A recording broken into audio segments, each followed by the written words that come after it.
Para pendengar radio yang saya kasih dalam Tuhan kita Yesus Kristus, Shalom. Ini dengan Pendeta Rainer Schoenemann. Pada saat ini kita bersama-sama akan merenungkan tema Waspadailah 8 bahaya kehancuran persekutuan dan andalkanlah keselamatan Tuhan. Waspadailah 8 bahaya kehancuran persekutuan dan andalkanlah keselamatan Tuhan. Kita membaca dari Hakim-Hakim pasal 12 ayat 1-7. Hakim-Hakim pasal 12 ayat 1-7. Yefta dan Efraim.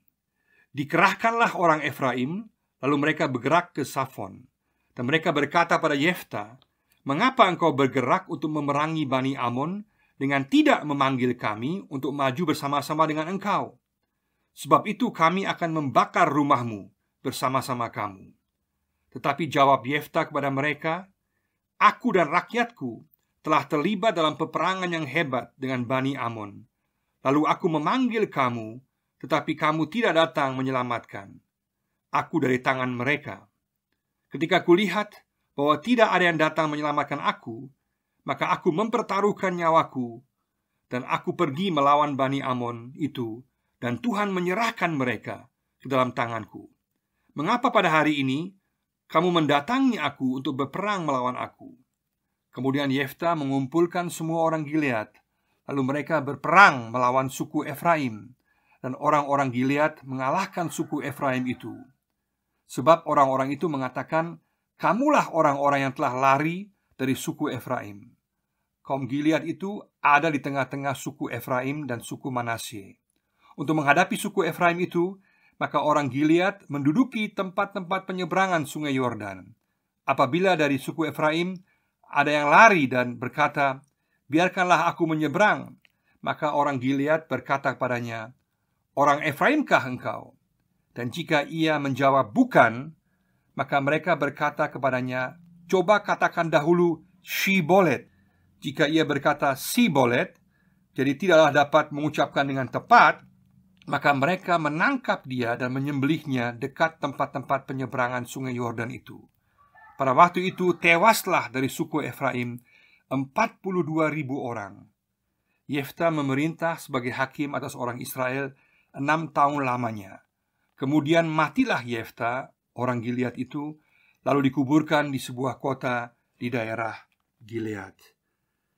Waspadailah 8 bahaya kehancuran persekutuan dan andalkanlah keselamatan Tuhan.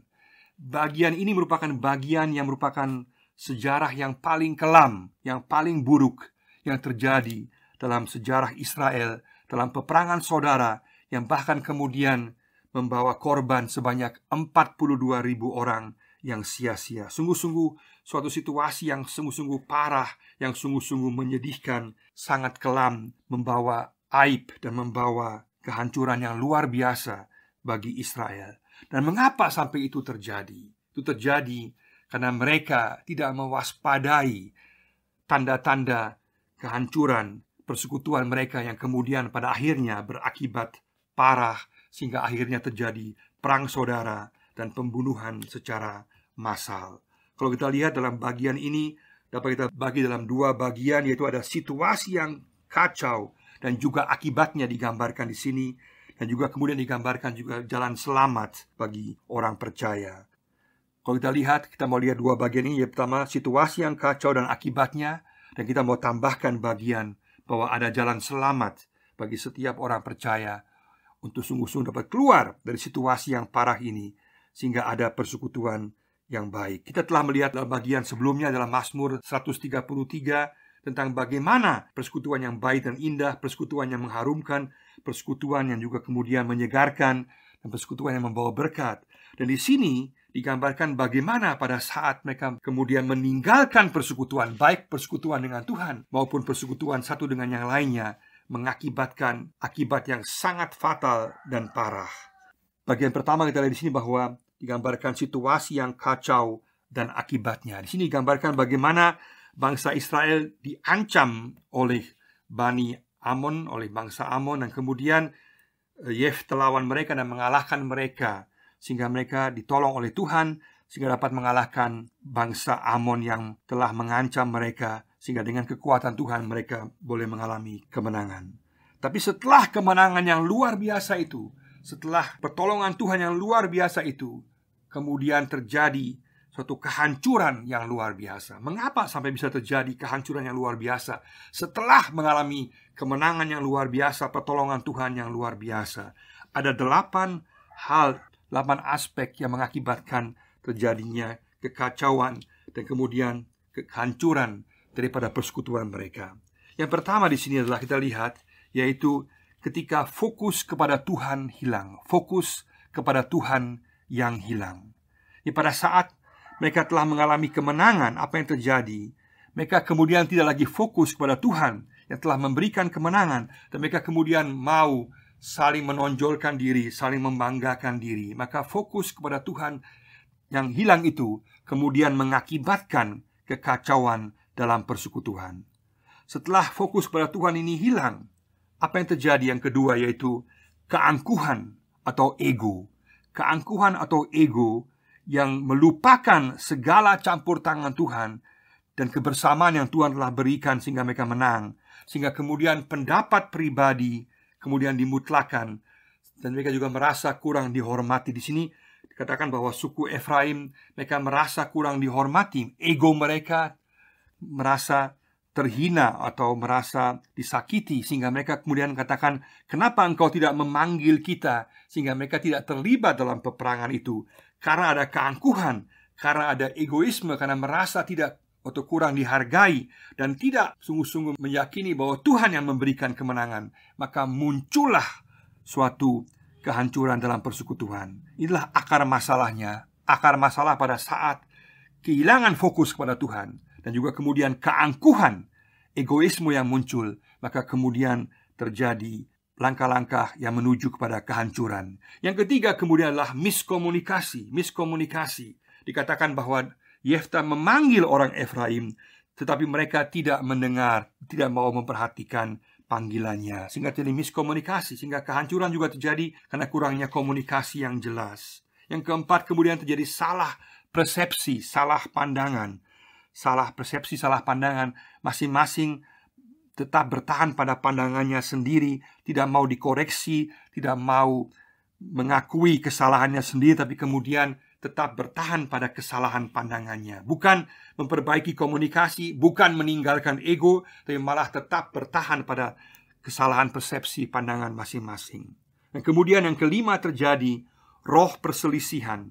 Roh perselisihan itu saling menyalahkan satu dengan yang lainnya. Orang Efraim menyalahkan orang Gilead dengan Yefta, dan Gilead kemudian juga menyalahkan orang Efraim. Dan dari sana kemudian terjadi kehancuran yang luar biasa. Dari hal yang kecil sebetulnya, hal yang sebetulnya dibandingkan dengan kemenangan yang luar biasa yang Tuhan berikan adalah hal yang kecil, kemudian menjadi hal yang besar karena ada roh perselisihan, karena tidak mau saling mengakui kesalahan, kemudian terjadi provokasi satu dengan yang lain. Kemudian yang keenam kita lihat langkah berikutnya yang membawa kepada kehancuran, yaitu terjadi pemutarbalikan fakta. Pemutarbalikan fakta, terjadi fitnah, saling memfitnah. Yang satu memfitnah bahwa tidak dipanggil, yang satu kemudian mengatakan tidak mau mendengar, tidak mau membantu. Terjadi pemutarbalikan fakta. Dan kemudian setelah terjadi pemutarbalikan fakta, maka langkah yang ketujuh yang menuju kehancuran, yaitu terjadi kelicikan yang luar biasa. Kelicikan, yaitu mereka sangat kreatif untuk menjatuhkan yang lain. Di sini kemudian kita tahu terjadi peperangan saudara yang luar biasa. Kemudian orang Gilead menjadi licik. Apa yang mereka buat? Setelah mereka menang lawan orang Efraim, pada saat orang Efraim mau kembali ke kampung masing-masing, apa yang terjadi? Mereka menahan mereka di sungai dan yang disebut dengan Shibolet.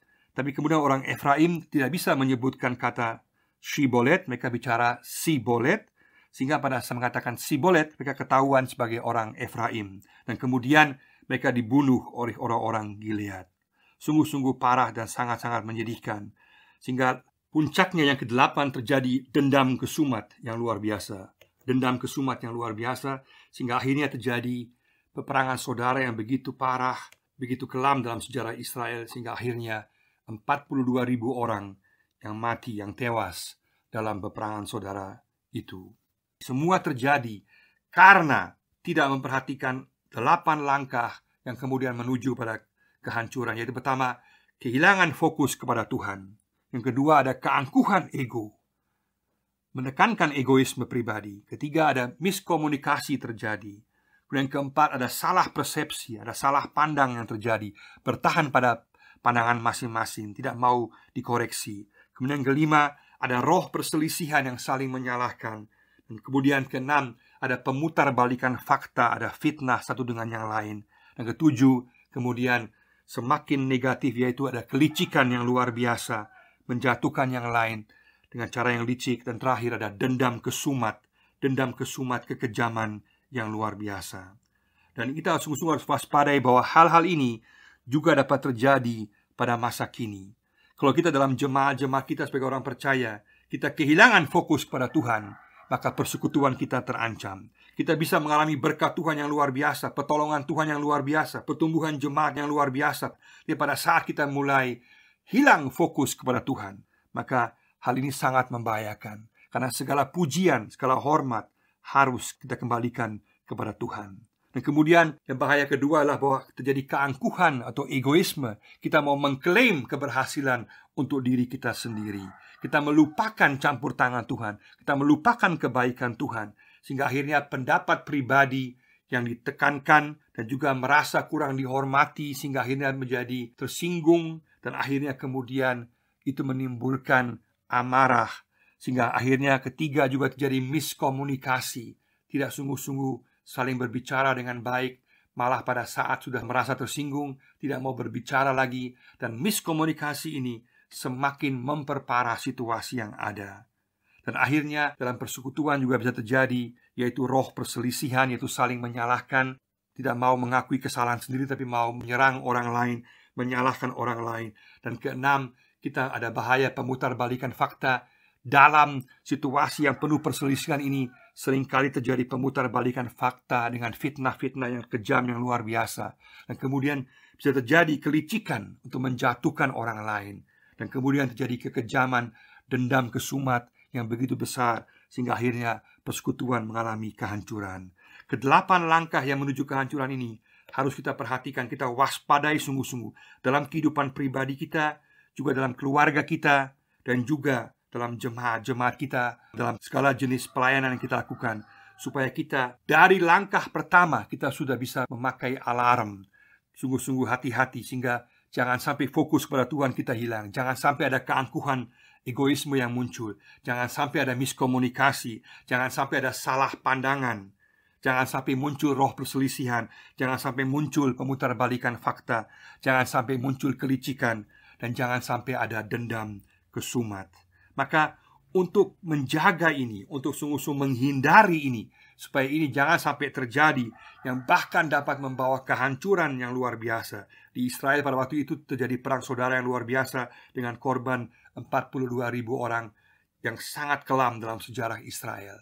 Tapi sekarang juga dalam jemaat-jemaat kita juga seringkali juga terjadi korban-korban, bukan korban-korban secara jasmani, tapi korban-korban secara perasaan, secara jiwa, sehingga terjadi pertengkaran-pertengkaran yang membawa perpecahan-perpecahan yang luar biasa, hanya karena kita kehilangan fokus pada Tuhan. Kita telah menekankan keangkuhan pribadi, kita ada miskomunikasi, kita salah pandang, kita juga saling menyalahkan, juga putarbalikan fakta, jadi licik, dan juga ada dendam. Dan semua ini kemudian membawa kehancuran-kehancuran dalam jemaat-jemaat kita, perpecahan-perpecahan yang sebenarnya tidak perlu terjadi. Maka mari sama-sama kita sungguh-sungguh mewaspadai hal-hal ini, supaya jangan sampai ini terjadi dalam kehidupan pribadi kita, dan juga dalam kehidupan jemaat kita, dan juga dalam kehidupan keluarga kita. Langkah atau jalan keluar yang ada adalah berseru kepada nama Tuhan. Berseru kepada nama Tuhan. Di sini digambarkan bahwa sungai, yaitu Shibolet, yang sebetulnya adalah sungai yang juga digambarkan dalam Perjanjian Lama sebagai sungai yang membawa kehidupan. Misalnya Yesaya 66, kita baca dalam Yesaya 66 ayat 12, digambarkan bagaimana sungai kehidupan. Juga Yehezkiel 47 ayat 12 yang menggambarkan sungai kehidupan yang membawa buah yang luar biasa. Gambaran juga untuk damai sejahtera, untuk kepenuhan kesukaan hidup. Maka sungai kita, harapan kita adalah nama Yesus, nama Tuhan. Kita baca misalnya dalam Mazmur pasal 91 ayat 5 dikatakan, barang siapa yang berseru pada nama Tuhan akan diselamatkan. Siapa yang berseru kepada nama Tuhan akan diselamatkan. Hal yang sama juga ditekankan dalam Kisah Para Rasul pasal 2 ayat 21 dikatakan, barang siapa yang berseru pada nama Tuhan Yesus, maka dia akan diselamatkan. Maka jalan keluar, jalan selamat dari kehancuran yang mengancam kita dalam persekutuan kita adalah sungguh-sungguh mengandalkan nama Yesus, berseru kepada Yesus, orientasi kepada Yesus, fokus kepada Yesus. Karena hanya dalam Yesus ada keselamatan, hanya dalam Yesus kemudian juga ada damai sejahtera, ada kebersamaan, ada kehidupan. Yesus katakan dalam Yohanes pasal 4 ayat 14 bahwa dia adalah air kehidupan. Barang siapa yang minum darinya, dia tidak pernah akan haus lagi. Yesuslah yang memberi air kehidupan. Maka dialah jalan keselamatan. Dialah langkah keselamatan untuk kita, baik secara pribadi untuk kehidupan kekal, pengampunan dosa, sekaligus juga langkah keselamatan untuk menjaga persekutuan kita satu dengan yang lainnya, sehingga kita tidak terjebak dalam kehancuran karena langkah-langkah egoisme, langkah-langkah kepentingan pribadi yang membahayakan kita. Mari sama-sama kita katakan, kita mau berseru kepada nama Yesus. Kita tahu bahwa nama Yesuslah nama yang menyelamatkan. Bukan hanya untuk keselamatan kekal kita, pengampunan kita, tapi juga untuk keselamatan persekutuan kita, kebersamaan kita. Sehingga kita fokus pada Yesus, karena dialah yang memberikan kepada kita damai, sejahtera, dan kebersamaan. Karena pada saat kita memandang kepada Yesus, kita boleh tahu bahwa kita dicintai Yesus, dikasihi Yesus. Pada saat kita memandang pada Yesus, kita berseru pada Yesus, kita tahu bahwa kita dipanggil oleh Yesus. Dan juga kita diberikan tugas oleh Yesus. Dan juga kita boleh belajar dari Yesus. Dan semua itu akan membuat kita akan hidup dalam satu persekutuan yang sungguh-sungguh penuh dengan damai sejahtera dan persekutuan yang membawa berkat. Mari sama-sama kita mewaspadai 8 aspek yang menuju kehancuran ini. Kita menjaga supaya jangan sampai ini terjadi. Pada saat akar-akarnya mulai mau tumbuh, harus langsung kita tebas, langsung kita lawan, supaya kita tetap fokus kepada Tuhan. Kita menghilangkan keangkuhan ego kita. Kita sungguh-sungguh selalu berkomunikasi dengan orang lain untuk sungguh-sungguh dapat tahu apa duduk masalahnya. Jangan sampai kita salah persepsi. Kita berpikiran positif terhadap orang lain. Jangan sampai kita terjangkit roh perselisihan yang saling menyalahkan, tapi mencari kesalahan diri sendiri dulu. Tahu di mana saya salah dulu, mengakui kesalahan dulu, dan juga jangan langsung salahkan orang lain. Dan juga jangan terlibat dengan pemutarbalikan fakta, dengan fitnah orang lain. Sungguh-sungguh mengatakan yang benar. Jangan sampai iblis membuat kita dengan rohnya menjadi licik, mau menjatuhkan orang lain. Sungguh-sungguh kita jadi orang-orang yang memulihkan orang lain, menyegarkan, menguatkan, menyatukan persekutuan dalam jemaat dan juga di tengah-tengah keluarga. Dan jangan sampai dendam kesumat yang kejam menguasai kita. Roh iblis ini harus kita lawan dengan memberikan tempat pada Roh Kudus, agar Roh Kudus menguasai pikiran kita. Mari sama-sama kita menjaga diri dari 8 hal ini yang dapat membahayakan, menghancurkan persekutuan kita. Kita sungguh-sungguh katakan, Tuhan, kita mau menyerukan nama Yesus. Kita mau menjadikan Yesus di tengah-tengah kehidupan kita. Sama seperti yang dikatakan oleh Daud dan juga Yonatan, 1 Samuel 20 ayat 42. Mereka mengatakan bahwa Tuhanlah yang harus ada di tengah-tengah mereka. Tuhanlah yang harus ada di tengah-tengah mereka. Tuhanlah yang harus ada sebagai sungai yang menyegarkan kita, menyatukan kita, persekutuan kita, sehingga kita disegarkan, diberikan kehidupan, dan juga kemudian dipersatukan, dipulihkan dalam Yesus. Mari sama-sama kita menghidupi sebuah persekutuan yang membawa berkat, yang menjauhi segala hal-hal yang dapat menghancurkan persekutuan kita. Tuhan memberkati kita semua. Amin.